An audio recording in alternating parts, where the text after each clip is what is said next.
اولا انا عايز اشكرك والله على الفرصه الجميله دي، يعني انك انا عارف ان اكيد ضغطت نفسك اكيد عشان والله نعرف نظبط ميعاد سيشن شبه كده. مشكورا جدا والله، يعني بجد شكرا لوقتك ان انت فعلا ساهمت معانا في حاجه شبه كده.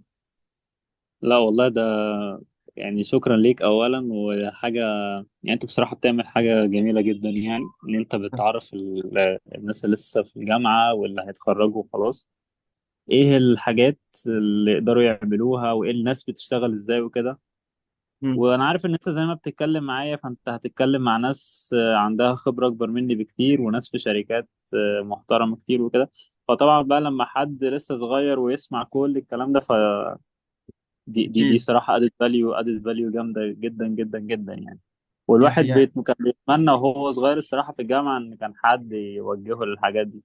دي حقيقه فربنا حاجه. يكرمك والله وجزاك الله كل خير يعني. ربنا يخليك يا باشمهندس والله على كلامك الجميل ده. الفكره فعلا التارجت بتاعنا ان بس الطالب يبقى عارف، ما يبقاش هو بيذاكر حاجه، يبقى عارف ايه التارجت في سوق العمل. يحاول دايما الجاب اللي ما بين سوق العمل وبين الكليه انها تكون صغيره، ما يبقاش بيتخرج يشوف سوق العمل يحس ان في جاب كبيره. فبنحاول على قد ما نقدر بس نسعى نقلل الجاب ده بالنسبه للشباب الجديد يعني. فان وفي شاء الله نفس الوقت نحاول نعمل كده. عشان ما ياخدش صدمة لما أول ما يتخرج ويبدأ بقى يمسك مسؤوليات وكده فيبقى مش عارف يعمل إيه. بالظبط دي حقيقه. وبرضه حاجة تانية إن ناس كتير أصلا ما تعرفش إن الميكانيكال ديزاين ده أصلا إكزيست. يعني أنا لما اه كنت في دي حقيقه. الكلية مم. ما كانتش ناس كتيرة أصلا خالص دخلت في قصة الديزاين، كله بقى دخل في حاجات تانية يعني بغض النظر عن إن أنا يعني بلاش أتشعب فيها. بس في ناس مم. بتخش في مجالات كتيرة تانية.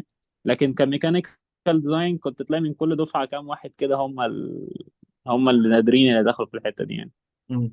دي حقيقه فعلا. بس ممكن كده مثلا يا باشمهندس الاجنده بتاعت السيشن هتبقى جزئين. جزء بيتكلم عن الديزاين، وجزء ممكن في الاخر كده نتكلم مثلا. طبعا حضرتك يعني شغال في فاليو، ميكانيكال ديزاين في فاليو، ودي حاجه طبعا بالنسبه للشباب كتير يهمه يعرف القصه دي حصلت ازاي، ايه اللي في فاليو، ايه علاقه الديزاين بفاليو. كتير الشباب 90% من الشباب لما عرفت ان في سيشن مع حضرتك قالت ازاي فاليو ميكانيكال ديزاين. هو فاليو امبيدد خلاص، هو اتعرف ان فاليو م- امبيدد. فيعني هنفهم القصه دي ان شاء الله في الجزء الثاني في حوار السيشن. بس نحب نبتدي الاول في ان جنرال كده عن الميكانيكال ديزاين. تمام. حلو. تمام طيب كلام جميل. ممكن نبتدي آه، كده مثلا يا باشمهندس ونتكلم ايه الميكانيكال ديزاين ان جنرال. والميكانيكال ديزاين ممكن مثلا حضرتك شايفه الاول مجال مهم، يعني هو مجال فعلا يعني مطلوب فعلا؟ ده السؤال الاول. هل فعلا المجال ده مطلوب؟ كتير من الشباب الصغير يقول لك هو مفيش اصلا تصميم، احنا بنجيب حاجات جاهزه على طول وخلاص. رايك ايه ان جنرال كده؟ م- طيب يعني البداية كده مم. الميكانيكال ديزاين هو لا يقل أهمية عن أي مجال تاني. ولا تسي مثلا سوفت وير انجينيرنج أو بقى الحاجات اللي ليها علاقة بالإلكترونيكس وكده. فهو الميكانيكال ديزاين هو أصلا يعتبر مجال كومبلمنتري للمجالات دي، بمعنى إن أنا ما ينفعش مثلا لو هنتكلم في صناعة العربيات أنا ما ينفعش واحد سوفت وير انجينير يشتغل يعمل كودينج على حاجة من غير ما يبقى معاه الهاردوير اللي يقدر ينفذ عليه الكود بتاعه، عشان خاطر مم. يشوف الاوتبوت بتاعته دي ايه الريزلتس بتاعتها عامله ازاي. فهو حلو. لو معهوش الهاردوير ده ديفايس فطبعا الموضوع ملوش معنى لو بنتكلم في مم. كبرودكت كاوتوموتيف يعني. ف مم. فهي لا الميكانيكال ديزاين هو مهم ولا يقل أهمية عن بقية المجالات التانية. يعني من غيره البرودكت هيقع، مفيش برودكت. مم. فعشان تعمل برودكت لازم كده عندك شوية مجالات او كل الانجينيرنج الصراحة كل المجالات الانجينيرنج كلها ضرورية عشان تطلع برودكت. كل المجالات دي بتدخل مع بعضها في الاخر الريزلتس بتاعت كل الانتجريشن بين كل الديبارتمنت دي يطلع لك في الاخر برودكت. فما يعني ما حدش يتخيل ان الميكانيكال ديزاين يقل اهمية عن اي مجال تاني. ده اول حاجة. تاني مم. حاجة هل الميكانيكال ديزاين ليه مجال شغل؟ والله مم. بص لو هتكلم في مصر مم. هو في ميكانيكال ديزاين في مصر. ومؤخرا بدأت بقى اشوف شركات كتيرة بتطلب ميكانيكال ديزاين. وبدأت اشوف كمان شركات حلوة يعني يمكن انا خريج 2018 فيمكن انا اول ما اتخرجت ما كانش فيه الكم ده. يعني كانت شوية شركات كده صغيرة وكان المجال مش مطلوب قوي، بس يعني انا ملاحظ الفتره الاخيره دي بدأ يحصل شويه طفرات يعني. مم. فدي حاجه حلوه وحاجه يعني حاجه واعده في المستقبل، ان ممكن كمان 3 4 سنين تاني تلاقي الدنيا اختلفت كمان. مم. فدي حاجه حلوه برضو، عشان برضو الشباب يبقى عارف ايه سبب ان الميكانيكال ديزاين في مصر مش يعني مش واصل لليفل زي ما احنا متخيلين. مم. دايما الشركات اللي اي شركه بتعمل برودكت فيها ميكانيكال ديزاينرز، حلو، خلينا متفقين على كده. تمام. فلما تمام. بييجوا يفتحوا لما يجوا يفتحوا مثلا مكان، ليتس سي ان هيشتغل في مصر، فعشان يشتغل في مصر ويجيب ميكانيكال ديزاينرز لازم يفتح جنبهم مصنع مم. عشان يصنع. طب ليه لازم؟ لان دايما الميكانيكال ديزاينر في البروسيس بتاعته هو لازم في حته ما كده يتكلم مع المانيفاكتشر، مع الناس اللي بتصنع، مم. ويشوف حاجات معينه في الانتاج عامله ازاي. هو لازم في حته ما كده يحصل ما بينهم تداخل في الحته دي. فلو انت ما عندكش المصنع، او المصنع مثلا بره مصر، الحته دي وقعت. فعشان كده للاسف احنا طبعا عندنا في مصر الصناعه لسه مش احسن حاجه. فعشان كده مم. للاسف الشركات مش بتيجي لمصر يعني. وطبعا في اسباب تمام. تانية اقتصادية بقى وحاجات زي كده، بس بلاش نتوغل فيها يعني، مش قصتنا، احنا بنتكلم عن الحتة التكنيكال بس. انا بنتكلم على الحاجات المتاحه، والمفروض ده انا بسعى بشوف السوق فيه ايه وانا احاول البي، مش انا اللي بشكل السوق، السوق موجود اوريدي بالظبط. يعني.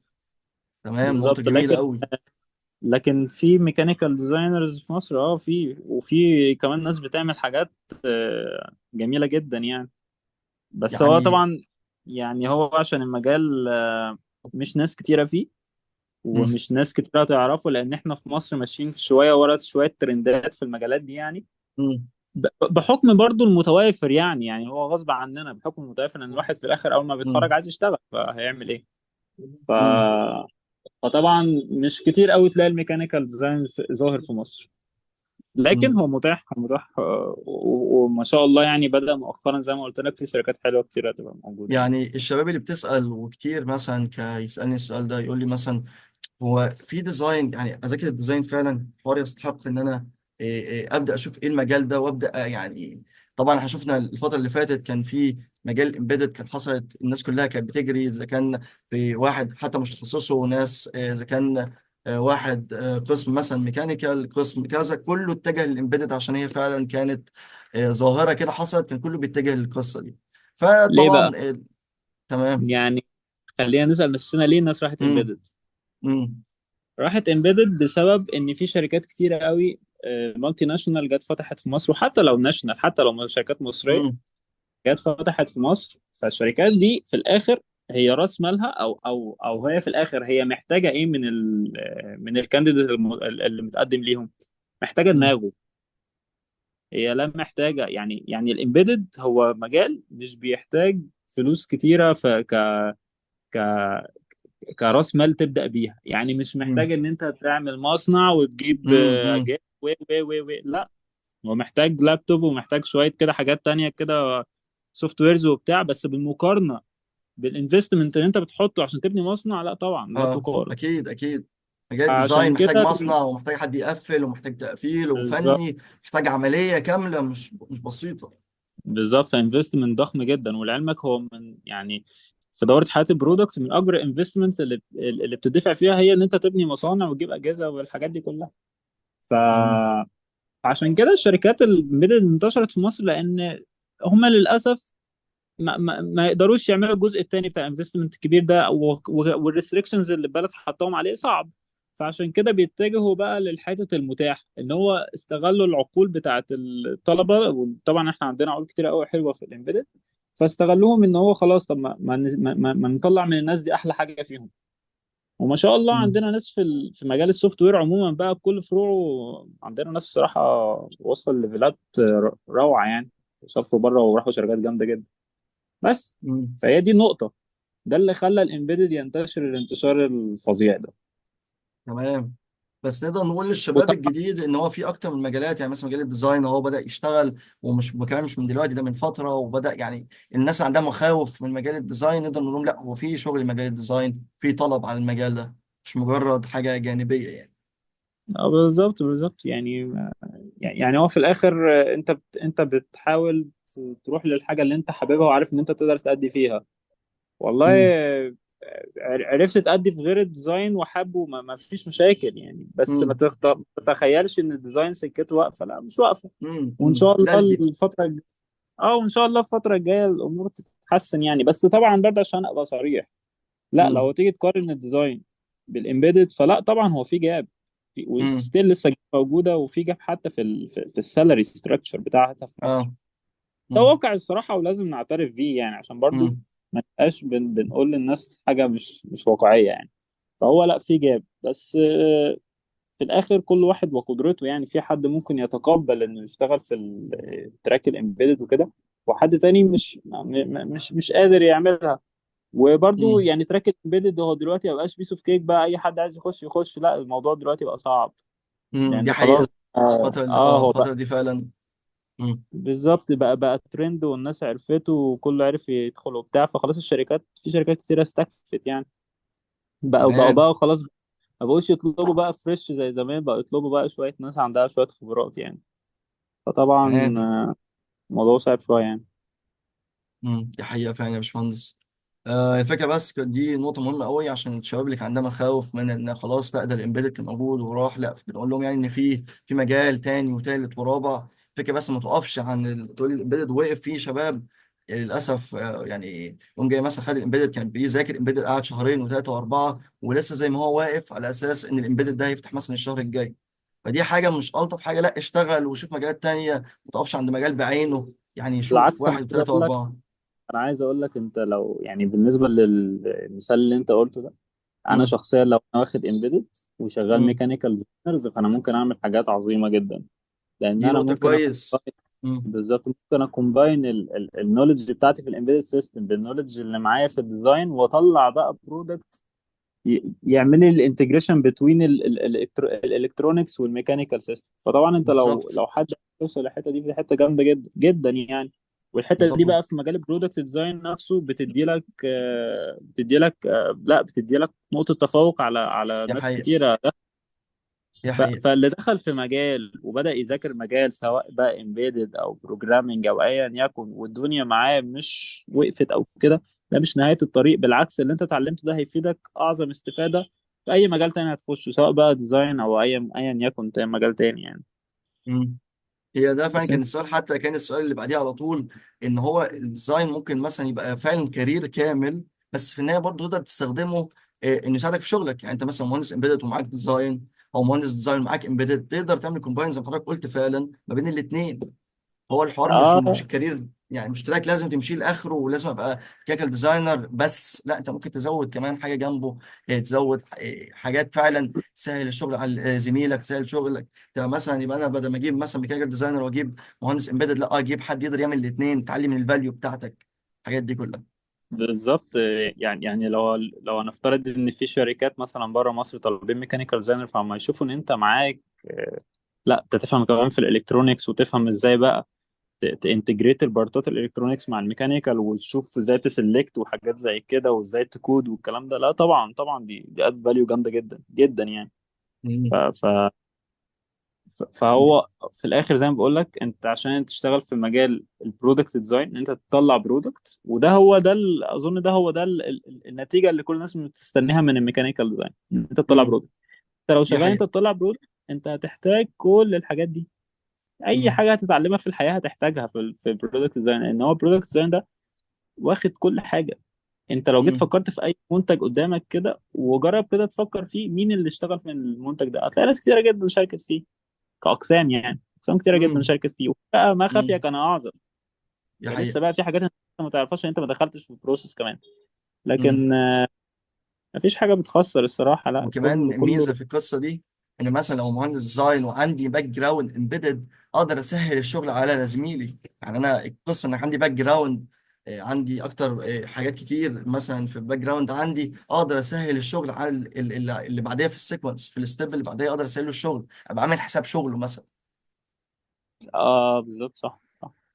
و... دي نقطه كويسه. وكمان يعني هي النقطة دي ترجع على حسب انت شغال في الشركة بتعمل ايه بالظبط. بس لو انت بتعمل حاجة معينة هي نقطة وصل ما بين المجالين، فلا طبعا انت امم. تقدر تفهم كتير. والاجمد بقى من كل الكلام ده كله، ان انت لو مم. معاك مجالات كتيره زي ديزاين وامبيدد ومش عارف ايه، فده يديلك فرص ان انت بعد كده تخش بقى ان انت تبقى مانجر، تمانج بقى حاجه اكبر، تمانج مم. جروب بقى، في بقى امبيدد انجينيرز وفي ميكانيكال وفي بحس ان انت فاهم دول بيعملوا ايه ودول بيعملوا ايه ودول بيعملوا ايه دي ودول حقيقة. بيعملوا ايه، حتى لو انت مش متوغل. دي مش نقطة معنى جميلة. كلامي اه. مش معنى كلامي ان انت لازم تبقى اشتغلت ديبلي بقى في المجال ده وخدت كل ثمرته والمجال ده، لا عادي، انت لو خدت شويه من هنا وشويه من هنا هتقدر ساعتها تمانج عادي، لان انت فاهم على الاقل الناس دي بتعمل ايه كده في الصفحه الاولانيه كده، مش شرط انت تتوغل جوه. فلا طبعا مم. كل المجالات الصراحه لو عرفت فيها شويه فدي حاجه لا مش هتخسر معاك اي حاجه خالص. ففي الاخر مم. يعني عشان بس الناس ما تتوهش مننا، ان اي حد دخل وشاف ان امبيدد الدنيا فيه واقفه وكده، فانت ما ترميش تعليمك ده على الارض، لا انت اتعلمت حاجه فاليبل جدا، وكمل بقى في حاجه تانية تقدر تبقى كومبلمنتري للامبيدد ده. وممكن كمان في المستقبل في الشركه اللي انت هتشتغل فيها لو حتى هتشتغل ميكانيكال ديزاين تلاقي نفسك بدأ يجي لك تاسكات ليها علاقه بقى بالكودينج وحاجات مم. ليها علاقه بالامبيدد، ومع الوقت ممكن تلاقي نفسك اشتغلت في اللي انت كنت حابه زمان. ف... مم. ف... نقطة كويسة في جدا. الاخر، في الاخر لازم يعني اي حاجه درستها لازم تهتم بيها جدا وما ترميهاش يعني. تمام، نقطة كويسة جدا يا باشمهندس.